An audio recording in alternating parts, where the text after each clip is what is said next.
नमस्कार बंधुरा सानवी किचेन फुडे आपनादेर सबाइके स्वागत। आशा करी आपनारा सबाई खूब भालो आछेन। आज आमी आपनादेर साथे शेयर करब रेस्टुरेंट स्टाइल मसाला भेंडिर रेसिपि।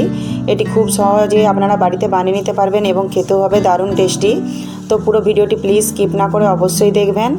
तो चलुन ताहले शुरू करा जाक। भेंडिटा बानानोर जोन्नो चुलाय आमी एकटा फ्राइंग पैन बसिए निয়েছি। दिए दिচ্ছি সরষের तेल 2 চামচ। আপনারা চাইলে সাদা তেলও বানিয়ে নিতে পারেন। তেলটাকে আমি খুব ভালো করে গরম করে নেব। তেলটা গরম হয়ে গেছে, দিয়ে দিচ্ছি অল্প একটু গোটা জিরে, অল্প একটু জোয়ান। এগুলোকে আমি খুব ভালো করে নেড়ে চেড়ে ভেজে নেব। এগুলো আমার ভাজা হয়ে গেছে। এবার আমি দিয়ে দিচ্ছি এখানে একটা বড় সাইজের পেঁয়াজ কুচি। পেঁয়াজগুলোকে আমি একদম ছোট ছোট করে কেটে নিয়েছি। এগুলোকে আমি নেড়ে চেড়ে তেলের সাথে খুব ভালো করে একবার মিশিয়ে নেব।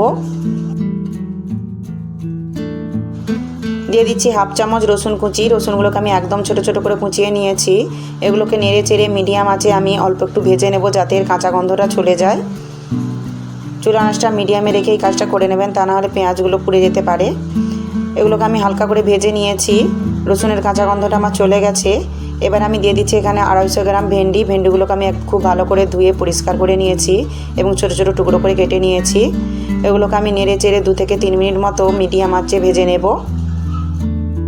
আমার চ্যানেলে যারা নতুন এসেছেন তারা প্লিজ চ্যানেলটিকে সাবস্ক্রাইব করে আমার পাশে থাকবেন এবং পাশে থাকা বেল আইকনটি অবশ্যই অল করে নেবেন যাতে আমার পরের ভিডিও নোটিফিকেশনগুলি আপনাদের কাছে পৌঁছে যেতে পারে। এবং আমার রেসিপিটি যদি ভালো লাগে তাহলে প্লিজ একটি লাইক করে সুন্দর একটি কমেন্টও করে দেবেন। দিয়ে দিলাম স্বাদ মতো নুন। দিয়ে দিচ্ছি অল্প একটু ধনে গুঁড়ো, অল্প একটু লঙ্কার গুঁড়ো, ঝালটা আপনাদের প্রয়োজন মতো দিয়ে দেবেন। দিয়ে দিচ্ছি অল্প একটু হলুদ গুঁড়ো। এগুলোকে আমি একদম লো আঁচে 1 থেকে 1.5 মিনিট মতো ভেজে নেব। চুলার আঁচটা কিন্তু একদম লোই রাখবেন, তা না হলে কিন্তু মশলাগুলো পুড়ে যেতে পারে। এগুলোকে আমি 1 থেকে 1.5 মিনিট মতো ভেজে নিয়েছি। এবার আমি দিয়ে দিচ্ছি এখানে আমি একটা বড় সাইজের টমেটো কুচি। টমেটোটার বীজগুলো আমি ফেলে দিয়ে একদম ছোট ছোট টুকরো করে কেটে নিয়েছি। চুলার আঁচটা লোয়ে রেখে এগুলোকে আমি ততক্ষণ পর্যন্ত ভেজে নেব যতক্ষণ না টমেটোটা নরম হয়ে যাচ্ছে এবং ভেন্ডিগুলোও সেদ্ধ হয়ে যাচ্ছে। চুলার আঁচটা কিন্তু লোয়ে রেখে এই কাজটা করবেন, তা না হলে কিন্তু ভেন্ডিগুলো সেদ্ধ হবে না। ভেন্ডি সবজিটা কিন্তু আমার একদম রেডি হয়ে গেছে। দেখুন প্রায় 5 থেকে 7 মিনিট মতো আমি এভাবেই ভেজে নিয়েছি। ভেন্ডিগুলো একদম নরম হয়ে গেছে। এবার আমি চুলার আঁচটা বন্ধ করে এটাকে নামিয়ে নেব। দেখুন বন্ধুরা, মশলা ভেন্ডি আমার একদম রেডি হয়ে গেছে। খেতেও কিন্তু দারুণ টেস্টি হয়। আপনারা অবশ্যই একবার এভাবে বাড়িতে বানিয়ে দেখবেন।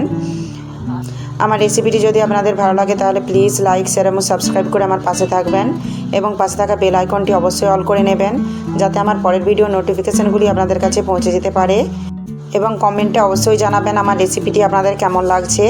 পুরো ভিডিওটি দেখার জন্য আপনাদেরকে অসংখ্য ধন্যবাদ। ভালো থাকবেন, সুস্থ থাকবেন। দেখা হচ্ছে পরের ভিডিওতে।